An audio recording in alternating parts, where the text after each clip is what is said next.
Most divisions do not begin with hatred. They begin with pride. They don't start with major conflicts, but with hearts that slowly stop listening. We all want a united church, right? But very few are willing to walk the path that produces unity. The Bible is clear, my friends. The unity is born out of humility and nothing else. That is why Paul writes to the church in Philippi, not to correct doctrine, but to correct attitudes that they were having. Please stay with us until the end of this study and let's discover together the biblical path to true unity, because that may transform the way that you relate to God and to others. Welcome, dear brothers and sisters, once again to our Sabbath School lesson study. This week, we're going to be studying lesson number 4, which is titled Unity Through Humility. And friend, I invite you that if this content blesses your life, please give it a like to the video and subscribe to the channel if you haven't subscribed yet, so other people may discover this content and also you can receive the video of our weekly study. Now, that being said, let us begin our study today with a word of prayer. Loving Father, thank you for giving us the opportunity once again to be here before your presence, to study your word. Please, Father, sometimes we are not as humble as you want us to be. So forgive us for that and talk to us today and help us to understand what you want to tell us. Give us your Holy Spirit so he can guide us in our study. In Jesus' name we pray. Amen.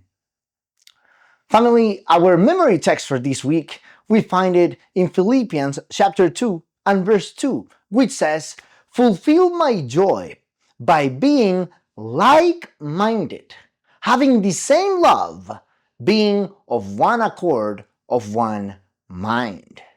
What a clear and necessary call for our church today. Unity is not uniformity. It is walking together with the same spirit. Biblical unity, family, does not mean that we all think the same or that we like the same things. It means loving one another with the Spirit of Christ. This unity in Philippi is our first part in our study this week. And as we enter the lesson, Paul addresses a very real situation in that church. Please, let's read together what Philippians chapter 2 and verses 1 and 2 tells us. Philippians chapter 2 verses 1 and 2. "Therefore, if there is any consolation in Christ, if any comfort of love, if any fellowship of the Spirit, if any affection and mercy, fulfill my joy by being like-minded, having the same love, being of one accord, of one mind." Paul writes to a church that is sincere, but that has been affected by rivalry and self-interest. It was not open apostasy of the church, it was silent pride. The church had the correct doctrine, but relationships that needed healing. Does that sound familiar to you? Many divisions do not begin with hatred, but with hearts that stop listening. When we seek recognition, when we need to be right all the time, when spiritual competition takes place, unity begins to break. Let's not allow that to happen, family. And let's allow the unity of Christ be in our church. Now, the second part of our study is titled The Source of Unity. The source of unity, where do you think that we have the source of unity? Well, let's see what Paul tells us. And now he goes to the root of the problem. Please continue reading with me in the same chapter, Philippians chapter 2, but this time verses 3 and 4. And it says, "Let nothing be done through selfish ambition or conceit, but in lowliness of mind, let each esteem others better than himself. Let each of you look out not only for his own interests, but also for the interest of others." Here we find the root of disunity: selfish ambition. That's the root of disunity. Unity does not begin in structures. It begins in our heart willing to see the other. That's where unity starts. Christ never ignored the needs of others. He carried them as his own, the Bible tells us. Humility is demonstrated when we listen before responding, when we value our brothers and sisters even when they think differently than us, when we surrender the need to have the last word. A healthy church is not one that wins arguments, but the one that preserves God's love. And the way to preserve it is to show it one another. So please, let's continue to love one another with God's love. The third part of our study is titled Mind Implant or Mind Surgery. Now, the lesson here confronts us with the mind. How powerful is the mind? Let us see what Philippians continue to tell us in the verse number 5 this time, chapter 2 and verse 5. "Let this mind be in you, which was also in Christ Jesus." Now, let's continue and read one more verse in this part. Let's go to Romans chapter 12 and verse 2. Romans chapter 12 and verse 2. "And do not be conformed to this world, but be transformed by the renewing of your mind, that you may prove what is that good and acceptable and perfect will of God." Unity begins in the mind before it's shown in action. The battle happens in our mind before it takes place in our actions. And family, if the mind is not changed, then the heart will not change either. Scripture reminds us that the Word of God discerns the thoughts and intentions of the heart, and that only God can transform what we cannot change in our own.